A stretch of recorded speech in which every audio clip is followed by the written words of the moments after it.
Today is my topic, the parable of 10 virgins. आज का जो मेरा उन्वान है वो है 10 कुंवारियों की तमसील. I know this that you all are know this parable. मैं जानती हूँ कि यहाँ पर जितने भी लोग मौजूद हैं वो इस तमसील से वाकिफ हैं. जानते हैं आप सब? But today we'll find out the spiritual meanings of the figurative words which are written in this parable. लेकिन आज हम इस तमसील में से उन तमसीली अल्फाजों के रूहानी मायने को जानेंगे जो इस तमसील में मरकूम हैं. But first of all, tell me, where this parable leads us? क्या कोई बता सकता है कि ये तमसील हमें किस तरफ ले जाती है? कोई जानता है? Okay, let me tell you. मैं आपको बताती हूँ. This parable leads us to the second coming of Jesus Christ. ये तमसील हमें यीशु मसीह की आमद सानी की तरफ गामज़न करती है. Which means this parable leads us to the kingdom of heaven. जिसका मतलब है कि ये तमसील हमें आसमान की बादशाही की तरफ ले जाती है. So come and let's have a look with me in Matthew 25th chapter verse 1 to 4. मेरे साथ मिलकर निकालिएगा मत्ती की इंजील उसका 25 बाब पहली से चौथी आयत का मुताला करेंगे. कोई आयत पढ़ने में रहनुमाई करेगा? मत्ती की इंजील उसका 25 बाब पहली से 4 आयत तक.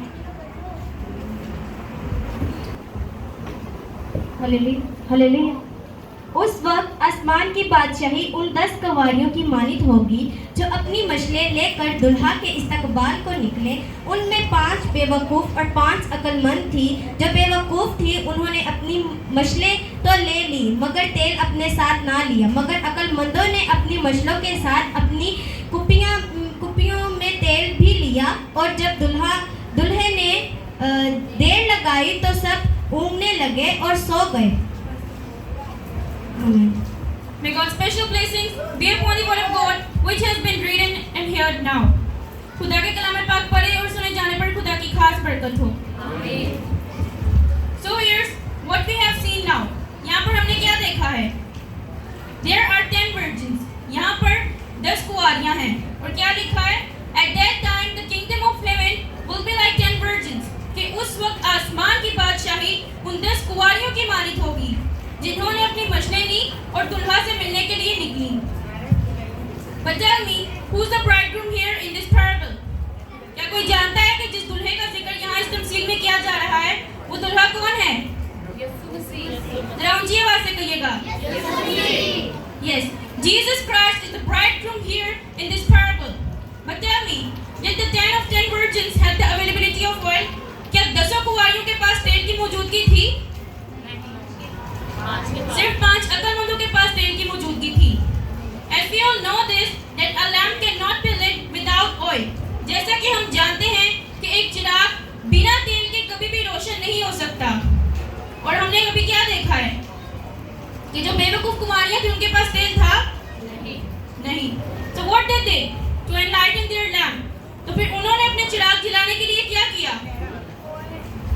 So let's have a look with me in Matthew 25th chapter verse 8 to 9. मेरे साथ मिलकर निकालिएगा मत्ती उसका 25 बाब 8 से 9वीं आयत पढ़िएगा. और बेवकूफों ने अक्लमंदों से कहा, अपने तेल में से कुछ हमको भी दे दो क्योंकि हमारी मशलें बुझ जाती हैं. अक्लमंदों ने जवाब दिया कि शायद हमारे पास दोनों के लिए काफी ना हो. बेहतर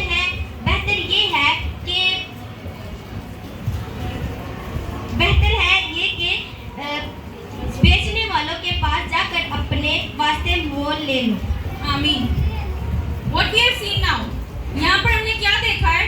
That the foolish ones asking for oil to the wise virgins. कि जो बेवकूफ कुंवारियाँ थी वो अक्लमंदों से तेल मांगती हैं. But what they say? क्या कहा उन्होंने? उन्होंने कहा कि तुम्हारे और हमारे दोनों के लिए काफी नहीं होगा. That's why go to the oil sellers and buy for yourselves. कि तुम तेल बेचने वालों के पास जाओ और अपने लिए मोल ले लो. So here we have find out the 3 figurative words in this parable. यहाँ हमें इस तमसील में 3 तमसीली अल्फाज मिलते हैं which has their own spiritual meaning in it. जिनके अपने रूहानी मायने हैं. And now we have to find this oath according to the word of God. और अब हमें इनको बाइबल मुकद्दस के एन मुताबिक तलाश करना है. The first figurative word is the lamp.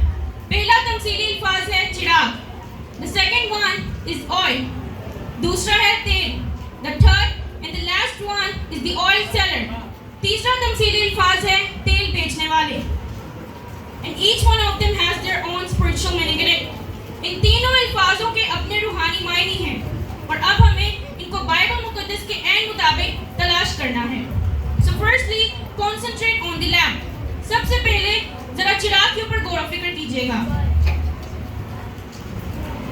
Tell me, is lamp is literally a lamp in this parable or it has any spiritual meaning in it? अब आप मुझे बताइए कि ये जो चिराग है क्या ये लिटरली एक चिराग ही है इस तमसील में या कोई इसका रूहानी मायने भी हो सकता है? बताइए जरा, क्या ये सिर्फ मामूली लफ्जी और लुग़वी तौर पर चिराग है या इसका कोई रूहानी मायने भी है? Yes, I told you that lamp is a figurative word. कि ये जो चिराग है ये एक तमसीली अल्फाज है जिसका मतलब है कि इसका एक रूहानी मायने भी है. If you want to know the spiritual meaning of the lamp, then have a look with me.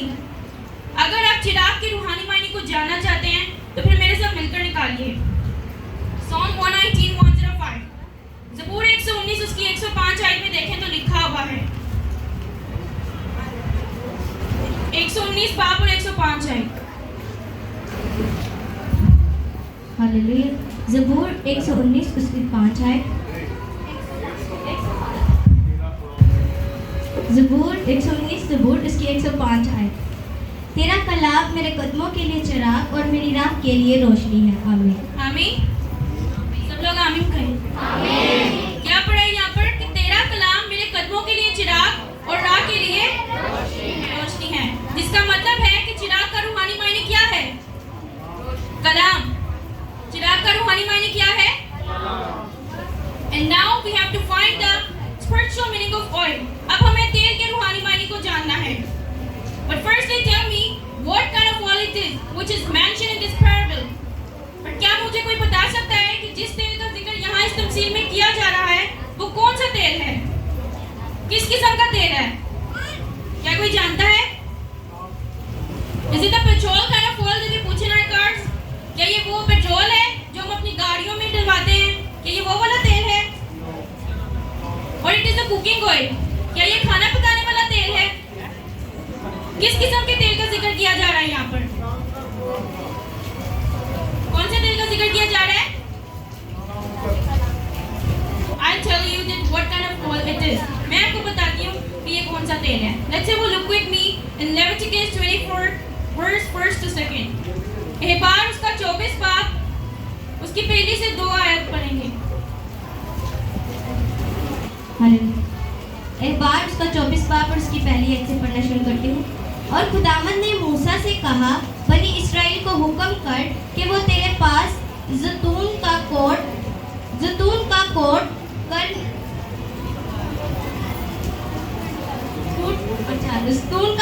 कर निकाला हुआ खालस तेल रोशनी के लिए लाए ताकि चिराग हमेशा जलता रहे. आमीन.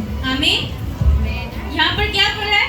खुदा ने मूसा से कहा कि बनी इस्राएल को हुक्म कर कि वो तेरे पास जैतून का कूट कर निकाला हुआ खालिस तेल लेकर आए ताकि चिराग हमेशा तक जलता रहे. जिसका मतलब है कि जिस तेल का जिक्र यहाँ इस तमसील में किया जा रहा है वो और कोई तेल नहीं, वो जैतून का तेल है. This is only the olive oil. लेकिन जैतून का तेल ही क्यों? ये कोई और तेल भी तो हो सकता है. सिर्फ जैतून का तेल ही क्यों? अभी हमने क्या पढ़ा है कि जैतून का जो तेल है वो बहुत ही खालिस है. The olive oil is the purest one. That's why God said to the Moses, "Command the Israelites to bring you pure or pressed olives to keep the lamps continually." इसलिए खुदा ने मूसा से कहा कि बनी इस्राएल को हुक्म कर कि वो तेरे पास जैतून का कूट कर निकाला हुआ खालिस तेल लेकर आए, क्योंकि जो जैतून का तेल है वो बहुत ही पाक और शफाफ किस्म का तेल है. इसलिए खुदा ने कहा कि जैतून का तेल इस्तेमाल करें ताकि हमेशा तक चिराग जलता रहे. अब आप लोगों को पता चल गया कि किस तेल का जिक्र किया जा रहा है यहाँ पर? कौन से तेल का? ओके. अब ये तो पता चल गया है कि जैतून का तेल है. Now it's the time to know the spiritual meaning of the olive oil. अब ये वक्त है कि हम जैतून के तेल के रूहानी मायने को जानें. But according to the word of God. लेकिन बाइबल मुकद्दस के ऐन मुताबिक. लेकिन उससे पहले मैं आप सबसे कुछ कहना चाहती हूँ. As you all know this, there are numerous kinds of denominations in our Christianity. जैसा कि आप सब जानते हैं कि हमारे मजहब में, हमारे मसीही मजहब में मुख्तलिफ किस्म के फिरके मौजूद हैं. Like some of our Presbyterian, some are Pentecostal, some are Catholic, and many more like that. जैसे कि कोई Pentecostal है, कोई Presbyterian है, कोई Catholic है, और इस तरह के और भी बहुत सारे मुख्तलिफ फिरके मौजूद हैं. And different denominations has their own religious books, which are called the commentaries, the documentaries, and some are called the theological books. और इन different जो फिरके हैं उन्होंने अपनी अपनी किताबें बना रखी हैं जो क्या कहलाती हैं, तफासीर कहलाती हैं. There is exotic commentary, एक गैर मुल्की तफासीर है जो तेल के रूहानी मायने को कुछ इस तरह बयान करते हैं. They said that the oil contained the meaning of faith. वो कहते हैं कि तेल का रूहानी मायने ईमान है. तो क्या आप इस बात से मुत्तफिक हैं कि तेल का रूहानी मायने ईमान है? जवाब दीजिए. क्या तेल का रूहानी मायने ईमान है? जिस तफसीर ने ये बयान किया है वो एक गैर मुल्की तफसीर है. But there is a Pakistani commentary also, and they say that the oil contained the meaning of the Spirit of Jesus, which means it's the Holy Spirit. लेकिन एक पाकिस्तानी तफसीर भी है जो तेल के रूहानी मायने को कुछ इस तरह बयान करते हैं. They said कि ये जो तेल है ये यीशु की रूह है, जिसका मतलब है कि रूह कुद्दस. क्या ये रूह कुद्दस है? क्या तेल रूह कुद्दस हो सकता है? जवाब दीजिए. Is there talking about the Holy Spirit in this parable? कि यहाँ इस तमसील में रूह कुद्दस की बात की जा रही है. How many people who say that the oil contains the meaning of faith? जितने लोग कहते हैं कि तेल का रूहानी मायने ईमान है, अपने हाथों को बुलंद करें. और जितने लोग कहते हैं कि तेल का रूहानी मायने रूह कुद्दस है, अब वो लोग अपने हाथों को बुलंद करें. पहले मेरे साथ मिलकर एक हवाला निकालिए. मुकाशफा उसका 6 बाब उसकी 6वीं आयत में देखें तो क्या लिखा है. मुकाशफा 6 बाब और उसकी 6 आयत से पढ़ना शुरू करती हूँ. वहाँ लिखा है कि तेल और मैं का नुकसान मत कर. ठीक है. अगर तेल का मतलब ईमान है या तेल का मतलब रूह कुद्दस है, तो फिर यहाँ पर बाइबल मुकद्दस हमें क्या कह रही है कि रूह कुद्दस का नुकसान ना कर. क्या ऐसा हो सकता है? Can you or I can harm the Holy Spirit? क्या मैं या आप में से कोई भी रूह कुद्दस का नुकसान कर सकता है? तो फिर तेल का रूहानी मायने रूह कुद्दस कैसे हो सकता है? अगर क्वेश्चन एक है तो फिर जवाबात जो है वो इतने ज्यादा मुख्तलिफ किस्म के किस तरह हो सकते हैं? इसका मतलब है कि ये जो तफसीर है इनके जवाबात गलत हैं. सच्चाई का कलाम कौन सा है? बाइबल मुकद्दस है. सच्चाई का कलाम कौन सा है? ये जो तफसीरें हैं ये महज सिर्फ अमेज़ शुदा कलाम है, जिसमें से 25% तो कलाम है, लेकिन 75% मुख्तलिफ किस्म के आदमियों की सोच शामिल है. वो अमेज़ शुदा कलाम है. सच्चाई का कलाम कौन सा है? अब हम बाइबल मुकद्दस के ऐन मुताबिक जैतून के तेल के रूहानी मायने को जानेंगे. So let's have a look with me in Revelation 11th chapter 3rd to 4th verse. मेरे साथ मिलकर निकालिए. मुकाशफा का 11 बाब 3 से 4 आयत पढ़िएगा.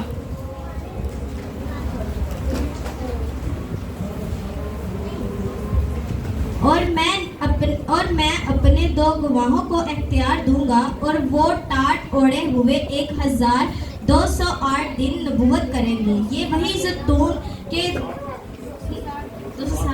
260 दिन नबूवत करेंगे. ये वही जैतून के 2 दरख्त और 2 चिरागदान हैं जो जमीन के खुदावंद के सामने खड़े हैं. आमीन. यहाँ पर क्या पढ़ा है कि खुदा कह रहा है कि मैं अपने 2 गवाहों को इख्तियार बख्शूंगा. And they will prophesy for 1260 days. वो 1260 दिनों तक नबूवत करेंगे. और ये जो 2 गवाह हैं वो क्या हैं?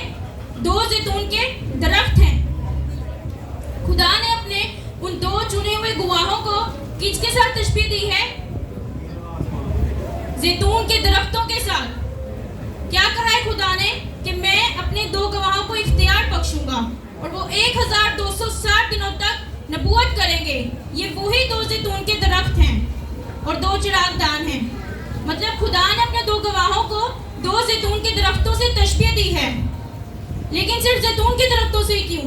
वो कोई और भी आम सा दरख्त हो सकता है, वो सेब का भी दरख्त हो सकता है, सिर्फ जैतून का दरख्त ही क्यों?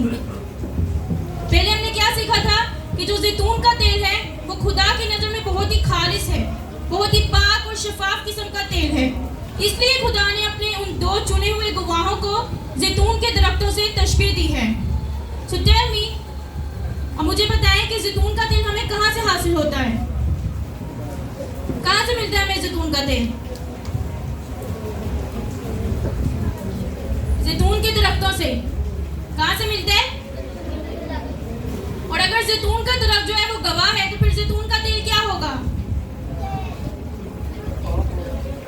गवाही का कलाम। जैतून का दरख्त क्या है? जैतून का दरख्त गवाह है और जैतून का तेल क्या है? गवाही का कलाम। जरा ऊंची आवाज में बताइएगा, जैतून का तेल क्या है? So now we have to find the spiritual meaning of the oil seller. अब हमें तेल बेचने वालों के रूहानी मायने को जानना है। जो तेल है वो गवाही का कलाम है, तो फिर तेल बेचने वाले कौन हैं? Who are the oil sellers? Yes, of course. Oil sellers are the pastors who know the inner meaning of the word of God. तेल बेचने वाले वो खादमीन हैं जो खुदा के सच्चाई के कलाम से आश्कारा हैं, जो खुदा के हकीकी कलाम के मायने से वाकिफ हैं, वो हैं तेल बेचने वाले। Now I have some frequently questions for all of you. कुछ मिकदार में मेरे पास सवालात हैं, मैं आप सबसे कुछ पूछना चाहती हूँ। Are you all ready to answer me? क्या आप सब तैयार हैं मुझे जवाब देने के लिए? So tell me, what's the spiritual meaning of the lamp? बताइए मुझे कि चिराग का रूहानी मायने क्या सीखा है हमने? Yes. क्या सीखा है? ऊंची आवाज में बताइएगा। चिराग का रूहानी मायने क्या सीखा है? और जैतून के तेल का रूहानी मायने क्या है? गवाही का कलाम। जैतून के तेल का रूहानी मायने क्या है? And who are the oil sellers? तेल बेचने वाले कौन हैं? तेल बेचने वाले खुदा के खादिम हैं, जो खुदा के सच्चाई के कलाम से वाकिफ हैं, वो है तेल बेचने वाले। So tell me what you have learned from today's message. मुझे बताइए कि आज के कलाम से आपने क्या सीखा है?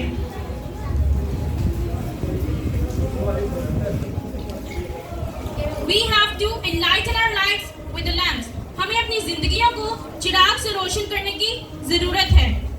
And we know कि बिना तेल के हम अपनी जिंदगियों को रोशन नहीं कर सकते। चिराग क्या था? कलाम।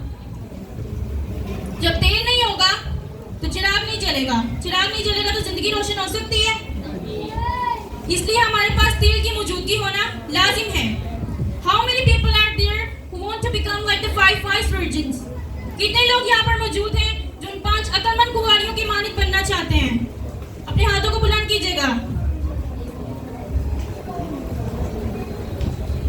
अक्लमंद कुंवारियों की मानित कोई नहीं बनना चाहता?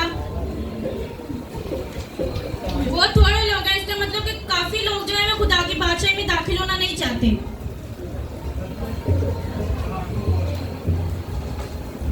सब अपना हाथ ऊपर करें। कौन कौन खुदा की बादशाही में दाखिल होना चाहता है?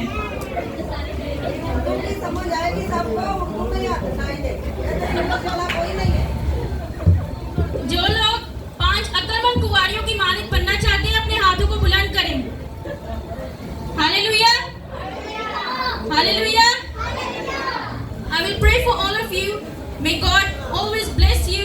मैं दुआ करूंगी खुदा हमेशा आपको बरकत दे, आपके साथ रहे।